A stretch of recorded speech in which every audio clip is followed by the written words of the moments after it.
In a forgotten church record book discovered in 2018, hidden beneath the floorboards of Salem's oldest meeting house, authorities found evidence of over 200 missing persons connected to Massachusetts witch trials that history never recorded.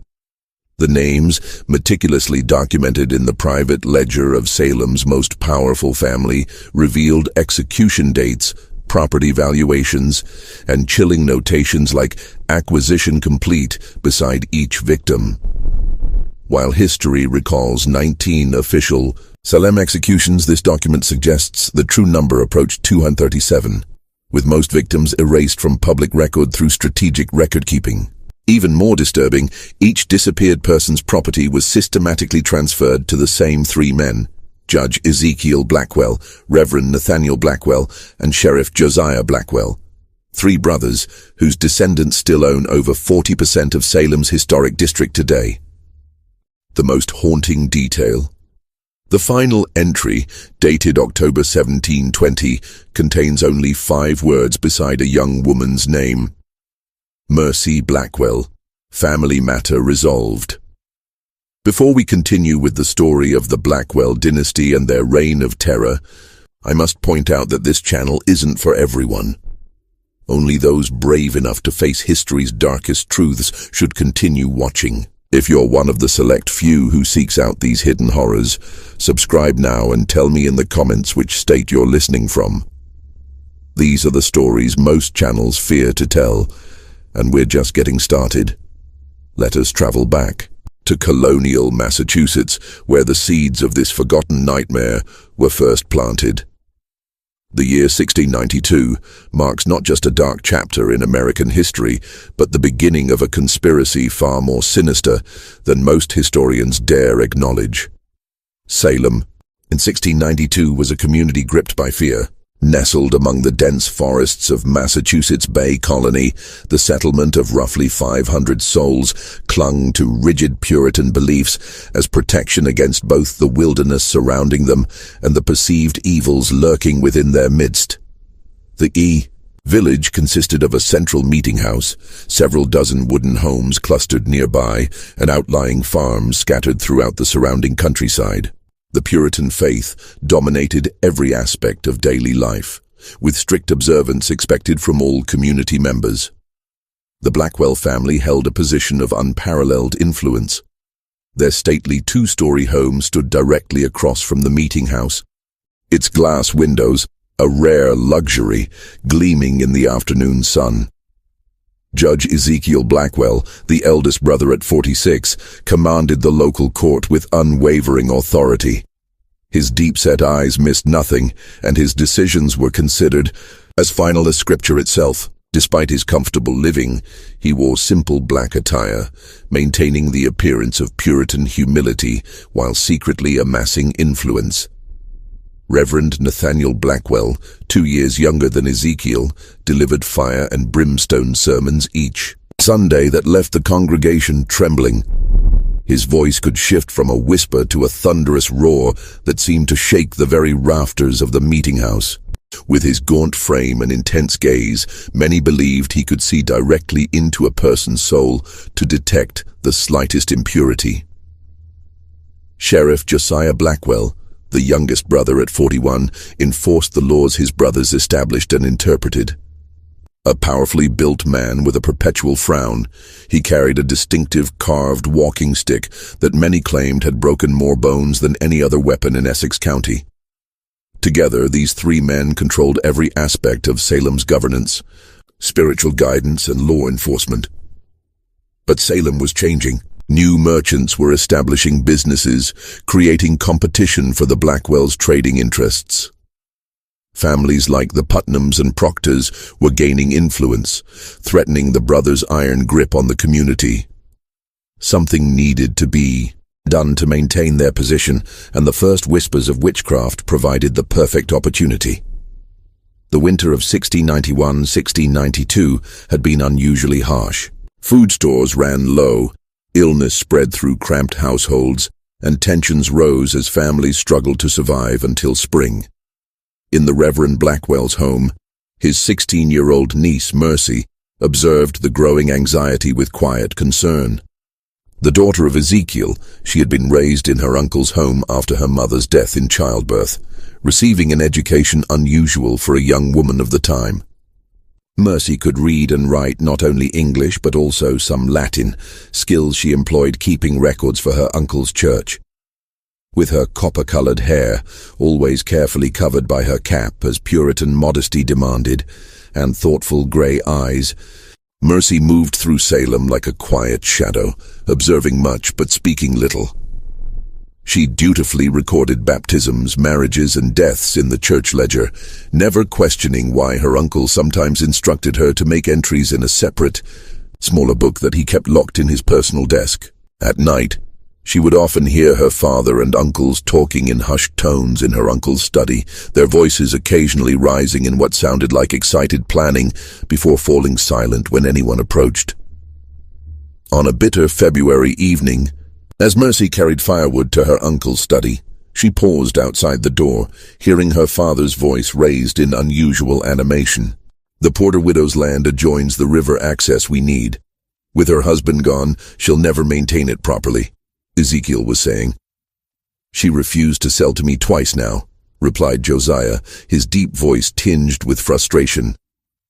"Perhaps," said Nathaniel, his tone measured and cold.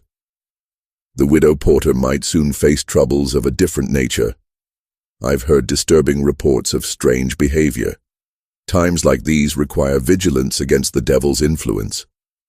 A chill that had nothing to do with the winter cold ran down Mercy's spine as her uncle's laughter mingled together. 2 weeks later, when the first accusations of witchcraft erupted in Salem Village, Mercy couldn't help but remember that conversation and wonder at the coincidence. The accusations spread like wildfire through the dry kindling of Salem's fears. Young girls writhing on the meeting house floor, claiming invisible torments. Respectable wives suddenly named as consorts of Satan. Farmers accused of blighting crops and killing livestock.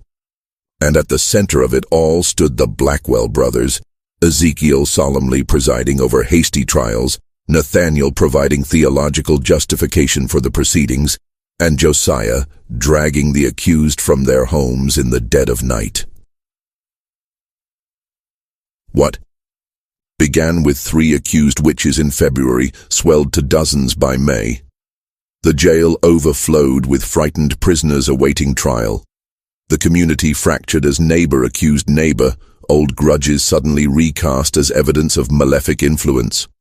Through it all, Mercy dutifully recorded names in her uncle's private ledger, never questioning why so many of the accused owned property that her father had previously expressed interest in acquiring. When the widow Porter was arrested on a rainy April night, Mercy finally began to understand the terrible pattern unfolding before her. The widow's screams echoed through the village as Josiah and his deputies dragged her from her home. The next morning, Mercy overheard her father and uncles discussing how her property would need to be managed during her imprisonment. Within a week, the widow's prime riverside land had been purchased by Ezekiel at a fraction of its value, ostensibly to pay for her care while imprisoned. As spring turned to summer, the executions began. The first to die was Bridget Bishop, hanged on June 10th at what would later be called Gallows Hill. Mercy watched from a distance as the woman's body swung from the branch of a great oak, her uncle's voice rising in prayer for the soul of the condemned witch.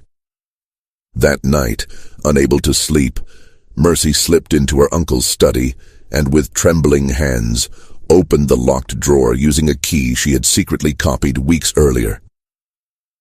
In the dim light of a single candle, she opened the leather-bound ledger and began to read. What she found turned her blood to ice. The book contained not only the names of the accused and their supposed crimes, but detailed inventories of their properties, debts, and assets. Beside each entry, notations showed how these holdings had been or would be acquired by the Blackwell brothers at severely reduced prices. Most disturbing were the names, dozens of them, that Mercy had never heard mentioned in the public trials. names followed by dates of execution, and the simple phrase, "matter concluded," or "acquisition complete." If what she read was true, her father and uncles had not only manipulated the witch panic for financial gain, but had conducted secret executions of people who were never officially charged. Their disappearances attributed to flight or abandonment of the community. The official count of witch trial victims, which would eventually reach 19 in the public record, was dwarfed by the true number recorded in this hidden ledger. Just when we thought we'd seen the depths of human cruelty, the horror in Salem intensifies. If this story is giving you chills, share this video with a friend who loves dark historical mysteries. Hit that like button to support our quest for truth, and don't forget to subscribe to never miss stories like this. Let's discover together what happens next as Mercy Blackwell's world unravels around her. The summer of 1692 brought no relief to Salem. As the humid air hung heavy over the settlement, the stench of fear and suspicion was even thicker. Trials continued at a frantic pace, with Judge Ezekiel Blackwell presiding over hearings that rarely lasted more than an hour before guilty verdicts were pronounced. The accused were given a simple choice: confess and implicate others, or maintain innocence and face execution.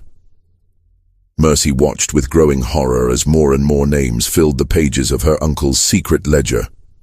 The pattern became unmistakable. Those who owned valuable property or had opposed Blackwell family interests were disproportionately targeted. Even more disturbing were the private examinations conducted in the basement of the Blackwell home, where Sheriff Josiah employed methods to extract confessions that left prisoners with broken fingers, dislocated joints, and sometimes much worse. On a particularly oppressive July evening, Mercy was instructed to bring refreshments to her father and uncles in the basement. Descending the narrow stairs, the bitter smell of copper and sweat assaulted her senses before she could see what awaited her. In the dim lantern light, she discovered Goodman Thomas Putnam, a prosperous farmer who had refused to sell his mill to Ezekiel, strapped to a chair, his face nearly unrecognizable from the beating he had endured. His fingers splayed at unnatural angles where they had been systematically broken. "Ah, Mercy, just in time," her father said casually, taking the tray from her trembling hands. "Goodman Putnam has just remembered witnessing Goody Proctor communing with the devil. Isn't that fortunate?" Putnam's eyes, swollen nearly shut, found Mercy's across the room. "They made me say it," he whispered. "God forgive me. They made me say it." Sheriff Josiah's walking stick cracked across Putnam's jaw with sickening force. "The devil makes you say many things, Putnam, but now you speak God's truth, do you not?" Mercy fled upstairs, her heart pounding against her ribs like a trapped bird. That night, unable to sleep, she crept once more into her uncle's study and made careful copies of several pages from the secret ledger, hiding them beneath a loose floorboard in her bedroom. Whatever happened, someone needed to know the truth of what the Blackwell brothers had done and continued to do. As August arrived, a disturbing new development emerged. Several accused witches had managed to escape from the Salem jail, reportedly fleeing into the wilderness rather than face trial. At least, that was the official account spread by Sheriff Josiah. But Mercy, who continued to secretly access her uncle's records, found different information in the ledger. Names of the escaped prisoners appeared with notations like "questioned privately" and "disposed of, swamp burial." One entry particularly chilled her. Rachel Nurse, resistant to questioning, eliminated quietly. Property transferred successfully. Family informed of escape to Rhode Island. The realization struck Mercy with the force of a physical blow. Her uncles and father were not merely manipulating the trials for financial gain. They were murdering those who resisted their schemes and disposing of the bodies in secret. The official witch trial executions were only the public face of a much larger, more sinister operation. Determined to gather evidence, Mercy began taking calculated risks. She volunteered to deliver food to the prisoners in the Salem jail, smuggling in small scraps of paper and charcoal so they could write testimonies about their treatment. She quietly approached relatives of the escaped prisoners, asking innocent-seeming questions about whether they had received any word from their missing loved ones. Most tellingly, she began creating her own ledger, documenting the growing web of properties acquired by her family through the trials. By September, the Blackwell brothers had accumulated substantial holdings throughout Essex County. Judge Ezekiel now owned 3 mills, extensive farmland, and several commercial buildings in Salem town. Reverend Nathaniel had acquired 2 rival churches' properties and the lands surrounding them. Sheriff Josiah controlled much of the riverside property, giving him effective command over shipping access. Their wealth had multiplied exponentially in just 7 months, but opposition was growing. Cotton Mather, an influential minister from Boston, had written expressing concerns about the evidence being accepted in the Salem trials. Several prominent citizens had begun to question the proceedings, particularly after respected community members like Rebecca Nurse and John Proctor were executed despite character testimonies in their favor. Sensing the changing tide, the Blackwell brothers accelerated their efforts. The secret ledger now included a list of priority acquisitions with names of property owners yet to be accused. Among them were some of the wealthiest and most influential families in the colony, families whose downfall would cement Blackwell control over the region for generations.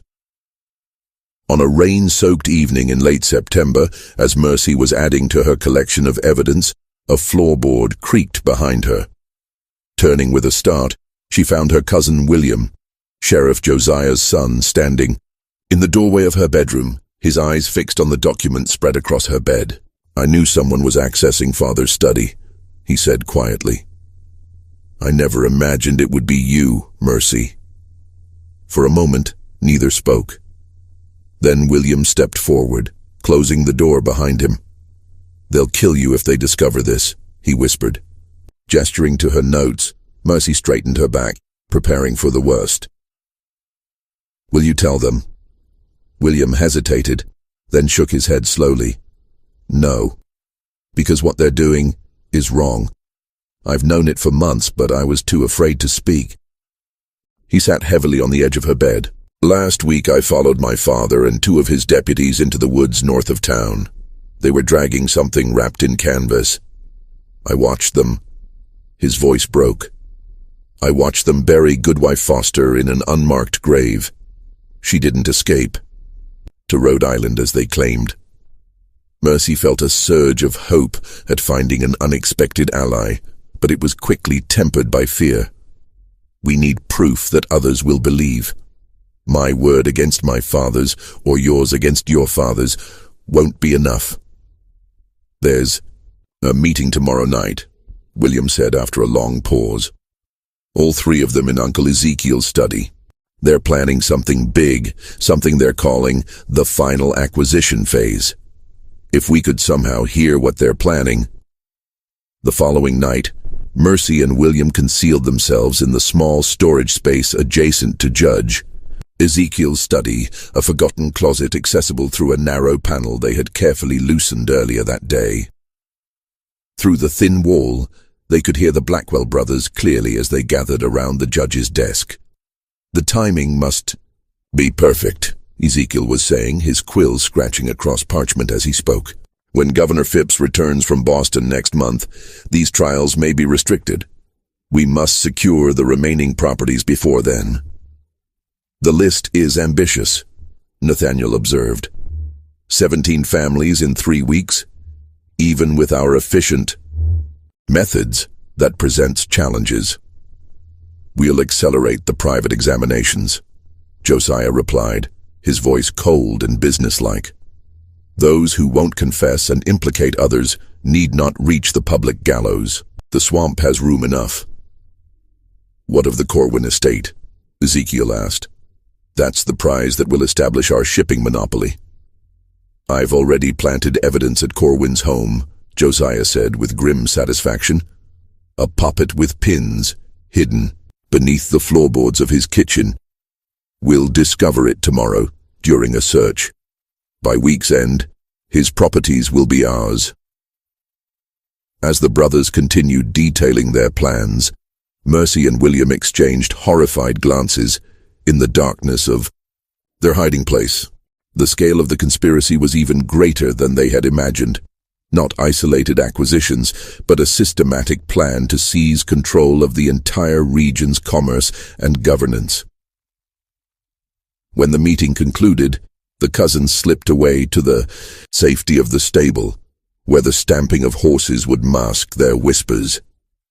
"We need to get this information to Governor Phipps directly," William insisted. "My father has men watching all the roads, but I know trails through the forest. I could reach Boston in 2 days if I leave tonight." Mercy shook her head. "They'd notice your absence immediately. I should go. They pay less attention to my comings and goings." "It's too dangerous for you to travel alone." "More dangerous to remain," Mercy countered. "Tomorrow they plan to search the Corwin home for that planted evidence. What if they decide to search our rooms as well? They'd find everything." After heated debate, they reached a compromise. William would create a diversion the following evening, something that would draw attention to the North Road, while Mercy slipped away south toward Boston with their evidence. She would take her documentation, including copied pages from the secret ledger, directly to Governor Phipps. The next day passed in excruciating slowness, as Mercy made careful preparations, concealing documents in the lining of her cloak and securing a small packet of food. As dusk approached, William departed on his errand, promising to start a small fire in an abandoned barn north of town, enough to draw attention but not endanger anyone. Mercy waited for the alarm to sound, her small travel sack hidden beneath her bed. But as the church bell began to toll, signaling an emergency, her bedroom door burst open. Sheriff Josiah stood in the doorway, flanked by 2 deputies, his face twisted in cold fury. "Mercy Blackwell," he intoned formally. "You are hereby charged with witchcraft and conspiracy against godly authority." Behind him appeared her father and uncle, their expressions unreadable. "Search her room," Ezekiel ordered. "The devil leaves evidence of his influence."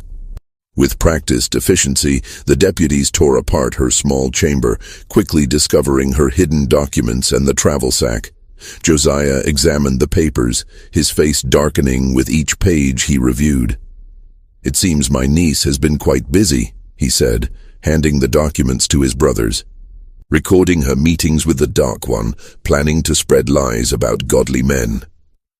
"How did you know?" Mercy whispered, her voice barely audible. Ezekiel stepped forward, his cold eyes fixing on hers. "William has always been a loyal son."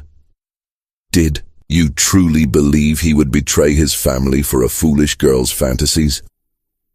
The betrayal struck Mercy like a physical blow. She had trusted her cousin completely, never imagining he would lead her into a trap. "Take her to the special holding room," Nathaniel instructed. "We'll begin her examination immediately. By morning, I expect she'll be eager to confess her sins and name her accomplices." As the deputies dragged her from the room, Mercy caught a glimpse of William standing in the shadows of the hallway, his face expressionless. Only the slight trembling of his hands betrayed any emotion as he watched his cousin being taken away. The special holding room was in fact the root cellar beneath the meeting house, a damp, windowless space where the Blackwells conducted their most private interrogations. As Mercy was roughly secured to a chair, she realized with growing horror that her fate would likely never be recorded in the official proceedings of the Salem trials. Like so many others, she would simply disappear, another victim of her family's ruthless ambition. Ezekiel entered alone, closing the heavy door behind him. In his hands, he carried the leather-bound ledger that had started Mercy's investigation.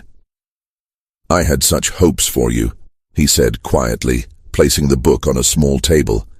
"Intelligence and obedience, a rare combination. You could have been very useful to our family's future." "How many?" Mercy asked, finding her courage.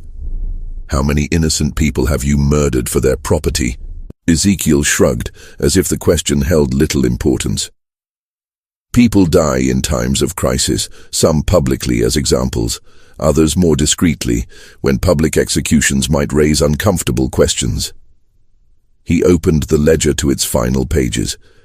"The official record will show 19 executions when this business concludes. The actual number," he smiled thinly. "Let's just say the Blackwell legacy will be secure for generations." "You won't get away with this," Mercy insisted, though her voice wavered. "Governor Phipps will investigate. Others are already questioning the trials. By the time any investigation occurs, evidence will be scarce, and witnesses scarcer still." Ezekiel picked up a quill and dipped it in ink. "Now I have a final entry to make in this book. The question is, what shall I write beside your name, daughter?" The tension in that root cellar would mark the turning point in Salem's darkest chapter, though few would ever know the full truth of what transpired there. As the events in Salem reached their climax in October of 1692, a remarkable confluence of circumstances altered the course of history. Governor William Phipps, returning early from Boston, issued a proclamation forbidding further arrests based on spectral evidence. Though Mercy's whereabouts remained unrecorded in any official document from the period, a mysterious letter reached the governor's office just before his declaration. A letter containing detailed evidence of judicial misconduct and property seizures connected to the trials. The turning point came on October 29, 1692, when the Blackwell brothers' private ledger was discovered by colonial officials during an unannounced inspection of court records. The brothers disappeared that same night, along with several deputies loyal to Sheriff Josiah. Rumors spread that they had fled to Virginia or perhaps the Caribbean, taking substantial wealth with them. For decades, the full extent of the Blackwell's crimes remained hidden. The colony, eager to move beyond the shame of the witch trials, focused on the 19 official victims rather than investigating disappearances that might reveal a more extensive conspiracy. Families of the missing were left to wonder what had truly happened to their loved ones, many accepting the official explanation that their relatives had fled the colony in fear. It wasn't until 1720, nearly 30 years after the trials, that a startling discovery brought the Blackwell legacy back into focus. Workers renovating the old Salem meeting house uncovered a hidden chamber beneath the main floor, a room whose walls were scratched with dozens of names and dates. Forensic examination of the site revealed evidence of extensive bloodstains and multiple shallow graves nearby. Among the items recovered was a small journal, its pages water-damaged, but still partially legible. The author, identified only as M.B., had documented the final days of her imprisonment and the unexpected turn of events that had allowed her to escape the fate planned for her. Though many pages were illegible, one passage stood out with chilling clarity. "When they came for me that final night, I believed death was certain, but as Uncle Josiah raised his knife, a commotion above stayed his hand. William appeared at the cellar door, not as betrayer but as savior, having alerted the governor's men to our location.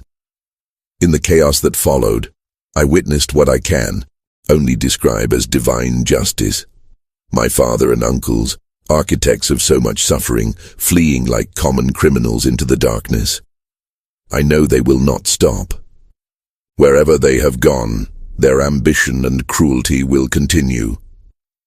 I make this record so that those who come after will know the truth of what happened in Salem, not a supernatural panic, but a calculated scheme of murder and theft disguised as religious zeal. The official records show 19 victims, The true number approaches 237 souls, their names recorded in the Blackwell ledger and on these walls where many breathed their last. I write this in October 1720, having returned to Salem after years in hiding, determined that the truth will not remain buried forever. The journal ends abruptly mid-sentence, its final page stained with what appears to be blood.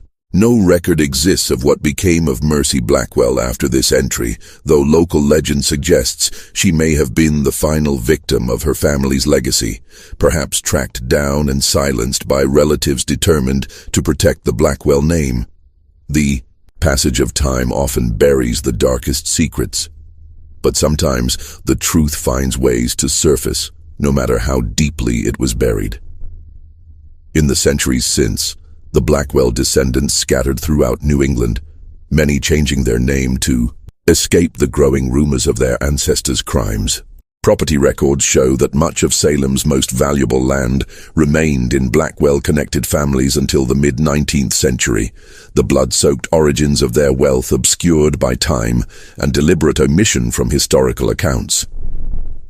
Perhaps most disturbing is the recent discovery of letters dating from 1695 to 1730, suggesting that the Blackwell brothers established a new power base in the southern colonies where they continued their practice of manipulating local justice for financial gain. Reports of disappearances and unexplained property transfers followed their movements like shadows, though no formal charges were ever brought against them. The Salem witch trials remain one of America's most infamous miscarriages of justice, but the traditional narrative captures only the public face of a much darker conspiracy. While scholars debate the exact number of victims and the full extent of the Blackwell's crimes, the evidence points to a systematic campaign of terror and acquisition that far exceeded the official record. This mystery shows us how the most terrifying monsters in history are not supernatural beings, but humans driven by greed and the lust for power. What do you think of this story? Do you believe everything was revealed, or are there still Blackwell secrets waiting to be discovered? Leave your comment below. If you enjoyed this tale and want more horror stories like this, subscribe, hit the notification bell, and share with someone who loves historical mysteries. This channel isn't for everyone, only those brave enough to face the darkest truths of our past. See you in the next video.